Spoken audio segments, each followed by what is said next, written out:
শুধুমাত্র এই দোয়াটি একবার পড়েন, আল্লাহ তাআলা আপনার 90 বছরের গুনাহ মাফ করে দেবেন ইনশাআল্লাহ। আপনার 90 বছরের গুনাহ মাফ হয়ে যাবে যদি মাত্র এই দোয়াটি যদি একবার পড়তে পারেন। আপনার ভাগ্য খুলে যাবে, রিজিকে বরকত আসবে, মনের ন্যাক আশা পূরণ হবে, আল্লাহ আপনার সব দোয়া কবুল করে দিবেন। সুবহানাল্লাহি ওয়া বিহামদি।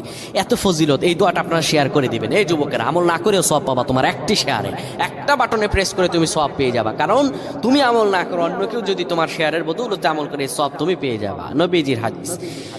আমার ভাইয়েরা, আল্লাহর কাছে দোয়া করা, আল্লাহর কাছে দোয়া চাওয়া, এটি হলো মুমিনদের কাজ। আমার আল্লাহ বান্দাকে বলেন, বান্দারে উদউনি আস্তাজিব লাকুম, আমার কাছে চাও, আমার কাছে চাইলে আমি আল্লাহ তোমাকে দিয়ে দিব। কেউ যদি একবারে দোয়াটি পড়তে পারে, দোয়াটি হলো রব্বি ইন্নী যালামতু নাফসি ফাগফিরলি। কেউ যদি এই দোয়াটা একবার পড়তে পারে, আমার আল্লাহ তাআলা তার 90